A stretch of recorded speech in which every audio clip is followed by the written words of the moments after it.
Central government കഴിഞ്ഞ ദിവസം അവതരിപ്പിച്ച കേന്ദ്ര ബഡ്ജറ്റ് കേരളത്തിലെ സഹകരണ മേഖലയിൽ പ്രവർത്തിക്കുന്ന പ്രവർത്തകർ എന്നുള്ള നിലയിൽ അതിനെ എങ്ങനെ നോക്കിക്കാണുന്നു എന്ന കാര്യത്തിൽ ചില അഭിപ്രായങ്ങൾ പങ്കുവയ്ക്കുകയാണ് ഈ സംസാരത്തിലൂടെ ഞാൻ ഉദ്ദേശിക്കുന്നത്. സെൻട്രൽ ഗവൺമെൻറ് കൊണ്ടുവന്നിട്ടുള്ള ബഡ്ജറ്റിനെ രാജ്യത്തെ മുഖ്യധാരാ മാധ്യമങ്ങൾ എല്ലാം വിശേഷിപ്പിക്കുന്നത് പോലെ തന്നെ അത് മധ്യവർഗത്തെ പ്രതിനിധാനം ചെയ്യുന്ന മധ്യവർഗത്തിൻ്റെയും അതിനു മുകളിലുള്ള സംവിധാനങ്ങളുടെയും എല്ലാം താൽപ്പര്യങ്ങൾ സംരക്ഷിക്കുന്ന ഒരു ബഡ്ജറ്റാണ് നിർമ്മല സീതാരാമൻ കൊണ്ടുവന്നിരിക്കുന്നത് എന്ന് ഒറ്റ അഭിപ്രായം എന്നുള്ള നിലയിൽ നമുക്ക് പ്രാഥമികമായി പറയാൻ കഴിയും എന്ന കാര്യത്തിൽ യാതൊരുവിധ സംശയവുമില്ല. മാസവരുമാനക്കാരായ ശമ്പളക്കാർക്ക് ആശ്വാസം പകരുന്നു എന്നുള്ളതാണ് ഈ മധ്യവർഗ ബഡ്ജറ്റിൻ്റെ ഒരു മുഖമുദ്ര. 12 ലക്ഷം രൂപ വരെ വരുമാനമുള്ള ആളുകൾക്ക് ആദായ നികുതി അടയ്ക്കേണ്ടതില്ല എന്ന വ്യവസ്ഥ ശമ്പളക്കാരായ ആളുകളെ സംബന്ധിച്ചിടത്തോളം തീർച്ചയായും ആശ്വാസകരമായ ഒരു കാര്യമാണ്. കേരളം പോലെ സഹകരണ ജീവനക്കാർക്ക് മെച്ചപ്പെട്ട സേവന വേതന വ്യവസ്ഥകളുള്ള ഒരു സംസ്ഥാനത്ത് സഹകരണ ജീവനക്കാർ സ്വാഭാവികമായും ഈ ബെനഫിറ്റിൻ്റെ പരിധിയിലേക്ക് വരുന്നു. കൂടാതെ സ്റ്റാൻഡേർഡ് ഡിഡക്ഷനായി 75,000 രൂപയുടെ ഒരു ആനുകൂല്യം കൂടി വരുമാന പരിധിയെ 12.25 ലക്ഷമായി ഒരു വർഷം വരുമാനം ഉണ്ടെങ്കിലും ആദായ നികുതി അടയ്ക്കേണ്ടതില്ല എന്ന ഒരു സംവിധാനം സഹകരണ ജീവനക്കാരെ സംബന്ധിച്ച് പരിശോധിക്കുമ്പോൾ അവർക്ക് ആശ്വാസകരമാണ് എന്ന കാര്യം വസ്തുതയാണ്. മൂന്നാർ തേക്കടി ദേശീയപാതയിൽ ചതുരംഗപ്പാറ വ്യൂ പോയിന്റിന് സമീപം സഞ്ചാരികൾക്കായി ഹേസി ഹിൽസ് വില്ലാസ് 6 പേർ മുതൽ 10 പേർക്ക് വരെ താമസിക്കാവുന്ന 2 വില്ലകൾ, മികച്ച ഭക്ഷണ സൗകര്യം, സെൽഫ് കുക്കിംഗ് ഫെസിലിറ്റി, കാഴ്ചകൾ കാണാൻ jeep safari, camp fire, 5 kilometre ചുറ്റളവിൽ 3 വ്യൂ പോയിന്റുകൾ, സഹകരണ വകുപ്പ് ഉദ്യോഗസ്ഥർക്കും സഹകരണ ജീവനക്കാർക്കും സ്പെഷ്യൽ ഓഫർ നിരക്കുകൾ, 25% വരെ discount. Hazy hills villas promoted by Sahakaryam Kochi. Contact 9605890002 9778067946 8281744899.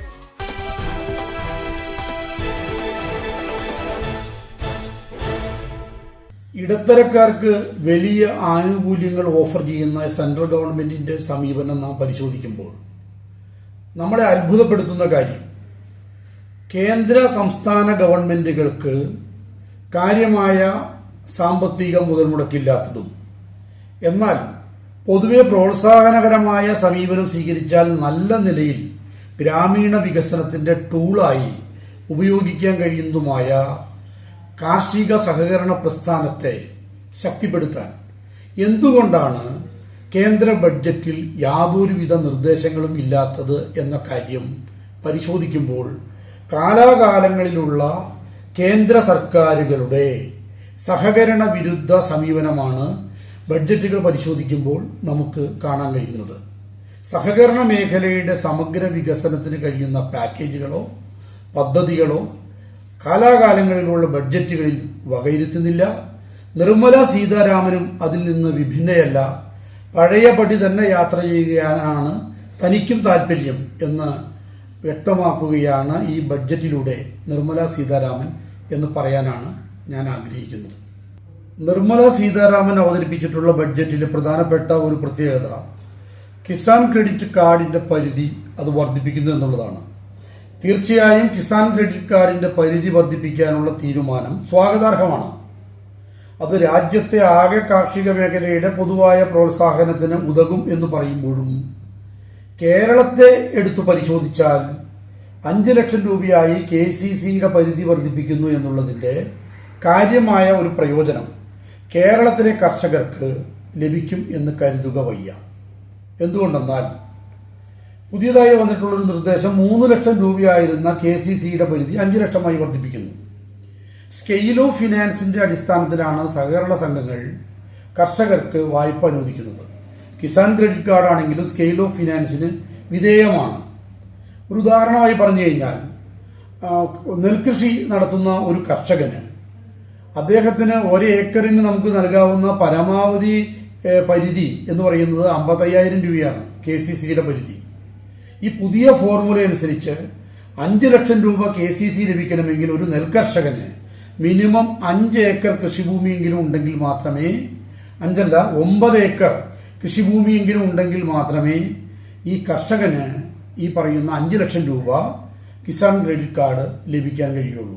കേരളത്തിൽ പൊതുവെ കൃഷിസ്ഥലത്തിന്റെ വിസ്തൃതി കുറഞ്ഞ കേരളം പോലുള്ള സംസ്ഥാനങ്ങളിൽ കിസാൻ ക്രെഡിറ്റ് കാർഡിന്റെ പരിധി വർദ്ധിപ്പിച്ചു എന്നുള്ളതുകൊണ്ട് കർഷകരെ തേടി 5 ലക്ഷം രൂപയുടെ KCC സഹായം സുഗമമായി എത്തും എന്ന് നമുക്ക് വിശ്വസിക്കാൻ കഴിയാത്ത ഒരു സാഹചര്യം ഇതുമായി ബന്ധപ്പെട്ട് നിലനിൽക്കുന്നു. എന്നാൽ ഉത്തരേന്ത്യൻ സംസ്ഥാനങ്ങളിൽ കൃഷിഭൂമിക്ക് നല്ല വിസ്തൃതിയുള്ള, കർഷകർക്ക് ധാരാളം കൃഷിഭൂമിയുള്ള ഉത്തരേന്ത്യൻ സംസ്ഥാനങ്ങളിൽ തീർച്ചയായും ഈ KCCയുടെ പരിധി അവരുടെ വായ്പാ ക്ഷമതയെ വർദ്ധിപ്പിക്കും എന്ന കാര്യത്തിൽ സംശയമില്ല. എങ്കിൽ കേരളത്തിലെ സഹകരണ പ്രസ്ഥാനത്തിന് KCCയുടെ പരിധി 5 ലക്ഷമായി വർദ്ധിപ്പിക്കുക എന്നുള്ളത് കാര്യമായി പ്രയോജനം ചെയ്യില്ല എന്ന് വേണം നമുക്ക് ഒരു നിഗമനം ആയി പറയാൻ. മൂന്നാർ തേക്കടി ദേശീയപാതയിൽ ചതുരംഗപ്പാറ വ്യൂ പോയിന്റിന് സമീപം സഞ്ചാരികൾക്കായി ഹേസി ഹിൽസ് വില്ലാസ് 6 പേർ മുതൽ 10 പേർക്ക് വരെ താമസിക്കാവുന്ന 2 വില്ലകൾ, മികച്ച ഭക്ഷണ സൗകര്യം, സെൽഫ് കുക്കിംഗ് ഫെസിലിറ്റി, കാഴ്ചകൾ കാണാൻ jeep safari, camp fire, 5 kilometre ചുറ്റളവിൽ 3 വ്യൂ പോയിന്റുകൾ, സഹകരണ വകുപ്പ് ഉദ്യോഗസ്ഥർക്കും സഹകരണ ജീവനക്കാർക്കും സ്പെഷ്യൽ ഓഫർ നിരക്കുകൾ, 25% വരെ discount. Hazy hills villas promoted by Sahakaryam Kochi. Contact 9605890002 9778067946 8281744899.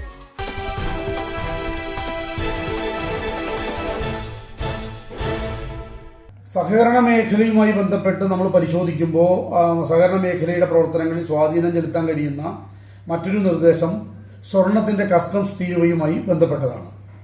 സ്വർണത്തിന്റെ കസ്റ്റംസ് തീരുവ 25% നിന്ന് 20% കുറയ്ക്കുമെന്ന് നിർമ്മലാ സീതാരാമൻ ബഡ്ജറ്റിലൂടെ പ്രഖ്യാപിക്കുന്നുണ്ട്. സ്വർണത്തിന്റെ കസ്റ്റംസ് തീരുവ കുറയുമ്പോൾ സ്വാഭാവികമായും സ്വർണ വിപണിയിൽ സ്വർണത്തിന്റെ വില ഇടിയാനുള്ള അല്ലെങ്കിൽ വില കുറയാനുള്ള സാഹചര്യം നിലനിൽക്കുന്നു. സഹകരണ മേഖലയെ അത് എപ്രകാരം ബാധിക്കുമെന്ന് പറഞ്ഞാൽ, സഹകരണ സ്ഥാപനങ്ങൾ പൊതുവെ പരമാവധി ഉയർന്ന വായ്പാ തോത് സ്വർണത്തിന് കൊടുക്കുന്ന സ്ഥാപനങ്ങളാണ്. സഹകരണ സ്ഥാപനങ്ങൾ ഇപ്പോൾ വായ്പ കൊടുത്തിട്ടുള്ളത് പഴയ സ്വർണ്ണ വിലയുടെ അടിസ്ഥാനത്തിലാണ്. സ്വാഭാവികമായും നിശ്ചിത കാലാവധി നിശ്ചയിച്ചു കൊടുത്തിട്ടുള്ള ഈ സ്വർണ്ണപ്പണയ വായ്പ വില ഇടിയുന്ന സാഹചര്യം ഉണ്ടെങ്കിൽ വളരെ പെട്ടെന്ന് തന്നെ ആ സ്വർണ്ണപ്പണയ വായ്പകൾ തിരിച്ചു പിടിക്കേണ്ട അവസ്ഥയിലേക്ക് കേരളത്തിലെ സഹകരണ ബാങ്കുകൾ നിർബന്ധിതമാവും. അല്ലെങ്കിൽ അവ കൊടുത്ത പണം നിശ്ചിത തീയതിക്ക് ശേഷം ഈടാവാത്ത സാഹചര്യം സംജാതമായേക്കാം. അപ്പോൾ സ്വർണത്തിലെ കുടിശ്ശിക വായ്പകളിലെ നടപടി ഊർജിതപ്പെടുത്താൻ ഉള്ള ഒരു സന്ദേശമാണ് ബഡ്ജറ്റിൽ കസ്റ്റംസ് തീരുവ കുറയ്ക്കുക എന്നതിന്റെ ഭാഗമായി സ്വർണ്ണ വിലയിൽ വരുന്ന കുറവ് ഇത്തരത്തിലുള്ളൊരു സമ്മർദ്ദത്തിന് ബാങ്കിംഗ് സെക്ടറിനെ പൊതുവെ കൊണ്ടുവരും, സഹകരണ മേഖലയെ വിശേഷിച്ചും കൊണ്ടുവരും എന്നുള്ളതാണ് ഈ സ്വർണത്തിന്റെ കസ്റ്റംസ് തീരുവയുമായി ബന്ധപ്പെട്ട് സഹകരണ മേഖലയോട് ചേർത്ത് വെച്ചിട്ട് പറയാനുള്ള ഒരു അഭിപ്രായം. മറ്റൊന്ന് പ്രാഥമിക കാർഷിക വായ്പാ സഹകരണ സംഘങ്ങളുമായി ബന്ധപ്പെട്ടാണ്. പ്രാഥമിക കാർഷിക വായ്പാ സഹകരണ സംഘങ്ങളുടെ രാജ്യത്താകമാനമുള്ള ആധുനികവൽക്കരണത്തിനും സാങ്കേതികവൽക്കരണത്തിനും പ്രാധാന്യം നിർമ്മലാ സീതാരാമൻ ബഡ്ജറ്റിലൂടെ ഒരു നിർദ്ദേശമായി മുന്നോട്ട് വയ്ക്കുന്നുണ്ട്. ആധാർ അധിഷ്ഠിത ബാങ്കിംഗ് ഇടപാടുകൾ, POSന്റെ സാധ്യതകൾ, മൊബൈൽ ബാങ്കിംഗ് സേവനങ്ങൾ, അതുപോലെയുള്ള ധാരാളം ബാങ്കിംഗ് സേവനങ്ങൾ, QR കോഡ് സേവനങ്ങൾ, അതുപോലെയുള്ള ധാരാളം സേവനങ്ങൾ പ്രാഥമിക സഹകരണ ബാങ്കുകളിലൂടെ PACSകളിലൂടെ കൊണ്ടുവരാൻ സെൻട്രൽ ഗവൺമെന്റ് ഉദ്ദേശിക്കുന്നുണ്ട്. പക്ഷേ ഈ ബെനഫിറ്റ് കിട്ടണമെങ്കിൽ കേന്ദ്ര ഗവൺമെന്റിന്റെ സെൻട്രൽ സോഫ്റ്റ്വെയർ സംവിധാനത്തിന്റെ ദേശീയ സഹകരണ മന്ത്രാലയത്തിനോട് ചേർന്ന് നിൽക്കുന്ന പോളിസി സംസ്ഥാനത്തെ സഹകരണ സ്ഥാപനങ്ങൾ സ്വീകരിച്ചാൽ മാത്രമേ ഈ പറയുന്നതായ സൗകര്യങ്ങളിലേക്ക് കേരളത്തിലെ സഹകരണ സ്ഥാപനങ്ങൾക്ക് വരാൻ കഴിയൂ. അപ്പോൾ രാജ്യത്താകമാനം PACSന്റെ ആധുനികവൽക്കരണത്തിന് സെൻട്രൽ ഗവൺമെന്റ് മുന്നോട്ട് വയ്ക്കുന്ന ഫോർമുലയിൽ അതിനോട് ചേർന്ന് നിൽക്കാത്ത കേരളം പോലുള്ള സംസ്ഥാനങ്ങൾക്ക് ഈ ബെനിഫിറ്റ് കിട്ടുമെന്ന് കരുതാൻ കഴിയാത്ത സാഹചര്യമുണ്ട്. കാരണം കേരളത്തിലെ സഹകരണ മേഖല വളരെ ശക്തമായ സഹകരണ മേഖലയാണ്. കേരളത്തിലെ പ്രാഥമിക കാർഷിക വായ്പാ സംഘങ്ങൾ ബാങ്കുകളായിട്ടാണ് പ്രവർത്തിക്കുന്നത്. സർവീസ് സഹകരണ ബാങ്കുകളാണ് മിക്കവാറും PACS. അവ ധാരാളം ബാങ്കിംഗ് സേവനങ്ങൾ കൊമേഴ്സ്യൽ ബാങ്കുകളുടെയും ഇതര ബാങ്കുകളുടെയും സഹായത്തോടു കൂടി RTGS, NEFT പോലുള്ള സേവനങ്ങളും ആധുനിക ബാങ്കിംഗ് സേവനങ്ങളും ഇപ്പോൾ തന്നെ ഇടപാടുകാർക്ക് ലഭ്യമാക്കുന്ന സ്ഥാപനങ്ങളാണ് കേരളത്തിലെ സർവീസ് കോഓപ്പറേറ്റീവ് ബാങ്കുകൾ. പക്ഷേ സെൻട്രൽ സംവിധാനത്തിന്റെ ഭാഗമാവാത്തത് മൂലം, കേന്ദ്ര ഗവൺമെന്റിന്റെ സഹകരണ നയത്തോട് ചേർന്ന് നിൽക്കാത്തത് മൂലം സെൻട്രൽ ഗവൺമെന്റ് ഈ ബഡ്ജറ്റിലൂടെ കൊണ്ടുവരുന്ന സഹായങ്ങൾ, ആധുനികവൽക്കരണവുമായി ബന്ധപ്പെട്ട് വരുന്ന സഹായങ്ങളുടെ ഗുണഭോക്താവാൻ കേരളത്തിലെ സഹകരണ മേഖലയ്ക്ക് കഴിയാത്ത സാഹചര്യം സംജാതമായി എന്ന് വേണം ഇതുമായി ബന്ധപ്പെട്ട് നമുക്ക് പറയാം. ബഡ്ജറ്റും സഹകരണ മേഖലയുമായി ബന്ധപ്പെട്ടുള്ള ഒരു പരിശോധന നടത്തുമ്പോൾ നമുക്ക് കാണാൻ കഴിയുന്നത്, രാജ്യത്തെ സഹകരണ പ്രസ്ഥാനത്തെ ശക്തിപ്പെടുത്താൻ കഴിയുന്ന നല്ല നിർദ്ദേശങ്ങളൊന്നും തന്നെ കേന്ദ്ര ബഡ്ജറ്റുമായി ബന്ധപ്പെട്ട് കാര്യമായി മുന്നോട്ട് വയ്ക്കപ്പെട്ടിട്ടില്ല എന്ന വസ്തുതയാണ്. കേന്ദ്രത്തിന് സ്വാഭാവികമായും സ്വതന്ത്രമായ ഒരു സഹകരണ മന്ത്രാലയം രൂപപ്പെടുകയും അതിന്റെ തലപ്പത്ത് അമിത്ഷയെ പോലുള്ള അതിശക്തർ എന്ന് വിശേഷിപ്പിക്കപ്പെടുന്ന ഭരണാധികാരികൾ അധികാരം കൈയാളുകയും ചെയ്യുമ്പോൾ പോലും രാജ്യത്തെ സഹകരണ മേഖലയെ ശക്തിപ്പെടുത്താൻ കഴിയുന്ന ഒരു നിർദ്ദേശവും നിർമ്മലാ സീതാരാമന്റെ ബഡ്ജറ്റിൽ ഇല്ല എന്നുള്ളത് സഹകരണ മേഖലയിൽ പ്രവർത്തിക്കുന്ന ആളുകളെ സംബന്ധിച്ച് നിരാശാജനകമായ ഒരു സാഹചര്യമാണ് സൃഷ്ടിക്കുന്നത് എന്നാണ് ഈ ബഡ്ജറ്റ് ഡിസ്കഷനുമായി ബന്ധപ്പെട്ട് ഒരു സഹകരണ പ്രവർത്തകൻ എന്നുള്ള നിലയിൽ പങ്കുവയ്ക്കാനുള്ള അഭിപ്രായം.